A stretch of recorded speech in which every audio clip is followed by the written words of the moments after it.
हाँ जी, hello, welcome to high on football, welcome to another video. I know कि मैं सैटरडे के बाद एक ओब्लिवियन में चला गया था। There was no update on my YouTube channel, ना ही Instagram channel. I think I was trying to understand कि मेरी टीम के साथ हुआ क्या है। I was depressed, no just kidding guys, just kidding. कुछ पर्सनल काम थे इस चक्कर में भी, and obviously because I was very frustrated, I was very angry with the way we played, with the result, and मुझे बस ये लग रहा था कि we deserved a hammering. Chelsea क्या फुद्दू टीम है कि उन लोगों ने हमें 5-6 गोल से रौंदा नहीं भाई। मुझे बस इस बात की गिलानी है। पता है क्यों? क्योंकि we deserve to lose by 5 or 6 गोल।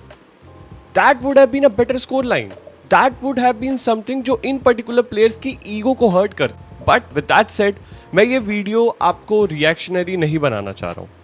मैंने ऑलरेडी न्यूकासल और जब स्पर्स का मैच हुआ था एक मैच रिएक्शन वीडियो बनाई थी। I want to keep it more tactical. और मैं ये बताना चाहता हूं आपको कि ऐसी दो चीजें जो हम लोग सबसे ज्यादा मिस आउट कर रहे हैं हमारे टीम में, and that is something that Chelsea exploited, and these are two things. First, ball progression, and second, being press resistant. And Chelsea ने यही दोनों क्वालिटी को रज के एक्सप्लॉइट किया है अगेंस्ट अस।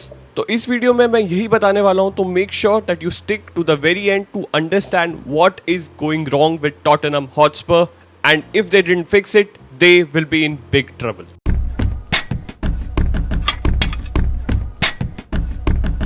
तो जैसा कि मैंने बताया, ball progression and being press resistant Spurs की दो बहुत बड़ी वीकनेस उभर के आ रही है, एंड चेल्सी ने एग्जैक्टली उसी पर्टिकुलर वीकनेस को यूज किया अगेंस्ट अस। उन्हें पता है कि पेड्रो पोरो और क्रिस्टियन रोमेरो ही है हमारे पास बॉल प्रोग्रेशन के लिए, क्योंकि सेंट्रली तो कोई अटैक बन नहीं रहा। थॉमस फ्रैंक भैया डबल पिवट में खिला देते हैं बेंटेंकुर और आपको पलिनिया को, उन लोगों से बॉल प्रोग्रेस होगी नहीं।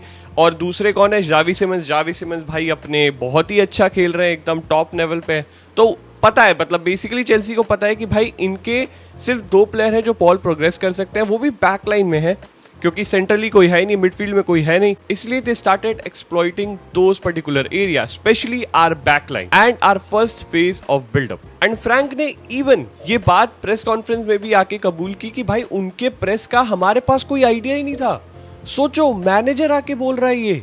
The high pressure they came with, I don't think we solved it well enough. Chelsea ने अपने प्रेसिंग स्ट्रक्चर को एक लॉपसाइडेड 4-3-3 में सेट किया हुआ था। पेड्रो नेटो प्रेस कर रहा था मिकी वैन डे वेन को, गर्नाचो पोरो के साथ टाइट था, मिडफील्ड में रीस जेम्स और एंजो फर्नांडिस ने बेंटेंकुर और पलिनिया को मार्क करके रखा हुआ था। पर पूरे प्रेस का ऑर्केस्ट्रेटर था जोआओ पेड्रो। जब भी विकारियो डेंसो को बॉल देता था राइट साइड में, जोआओ पेड्रो एक एंगल्ड रन मारता था ताकि डेंसो अपने कीपर को बॉल पास ना दे सके। Result, Spurs completely locked on the right side. अब इमेजिन करो, राइट साइड से पेड्रो पोरो, सार, कुडूस सब प्रेस के अंदर फंस चुके हैं। काइसेडो और कुकुरेया ने सार और कुडूस को टाइटली मार्क कर रखा है, और गुस्टो ने जावी के भी नैरो मूवमेंट को फॉलो कर लिया, जो कि वो ट्राई कर रहा था एक पासिंग ऑप्शन देने का। अब ये मूव देखो, काइसेडो ने डेंसो के पास को इंटरसेप्ट किया, पलिनिया ने लूज बॉल ली और सिमंस को देने की कोशिश की, बट रीस जेम्स ने तुरंत प्रेस करके बॉल वापस ले ली। गुस्टो की पोजीशनिंग भी परफेक्ट थी, जावी को सेंट्रल ओवरलोड क्रिएट करने ही नहीं दिया। अब ये मूव देखो, सार ड्रॉप करता है ताकि एक प्रेसिंग ऑप्शन मिले, लेकिन काइसेडो आराम से उसको प्रेस कर लेता है, क्योंकि चेल्सी ने बाकी सारे चॉइसेस कवर किए हुए हैं। जब सार ने बॉल पोरो को दिया, ऑप्शंस फिर भी लिमिटेड थे। जोआओ पेड्रो ने पास बैक टू डेंसो ब्लॉक कर दिया था। कुकुरेया टाइट था कुडूस के ऊपर, एंड गुस्टो सिमंस की मूवमेंट को ट्रैक कर रहा था ताकि स्विच ऑफ प्ले डिफेंड हो जाए। पोरो आगे खेलने की कोशिश करता है, लेकिन गर्नाचो का ब्लॉक आता है, और इसी ब्लॉक के बाद जोआओ पेड्रो एक 1v1 सिचुएशन में आ जाता है, जो कि उसे क्लियरली गोल स्कोर करना चाहिए था, नहीं किया। यही गलती हो गई चेल्सी की, क्योंकि चेल्सी को ऐसे बहुत सारे चांसेस मिले थे जहां पे हमारी प्रेस को उन्होंने बहुत इजीली ब्रेक कर दिया था। हमारे players were so much rattled even when they were playing at their own home, and this is what frustrates me the most. भाई तुम स्टैनफोर्ड ब्रिज में नहीं खेल रहे थे, तुम टॉटनहम हॉटस्पर स्टेडियम में खेल रहे थे। For fuck's sake, show something.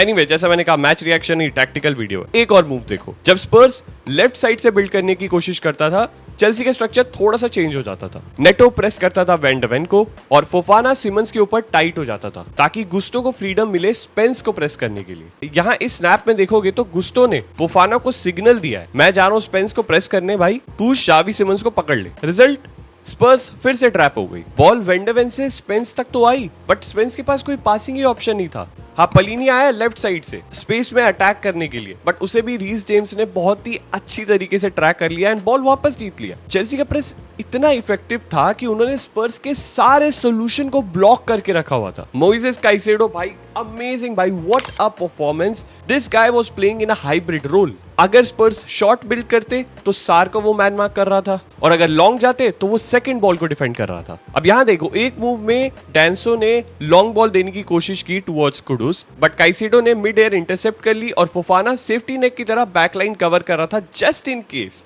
कुडुस के पास बॉल आ जाए।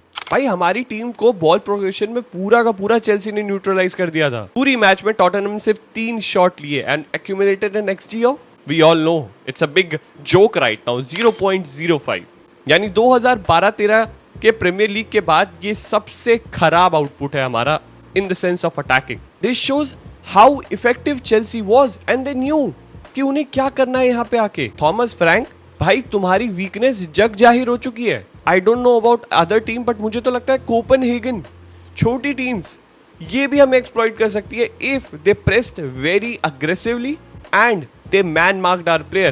खत्म हो जाओगे भाई। You have been exposed, you need to do something right now, otherwise we will have a very sad ending to this season। Please figure it out। So guys, I have tried my best to be not too much reactive and to help you make you understand कि क्यों हम लोग इतना बुरा खेले। I hope you liked this, I hope you enjoyed this and you also understood what is going wrong at Spurs right now। If you enjoyed this video, please make sure to like the video. It will really help me. And subscribe to the channel if you are new और आपको ऐसी ही tactical videos पसंद है। I'll be back with more such videos and live stream जो कि मैं करता रहता हूँ। तो please make sure to hit the notification bell too. See you in the next video. I hope it's a positive one for Spurs, bye. Seriously. Anyway, take care. Have a great day. See you.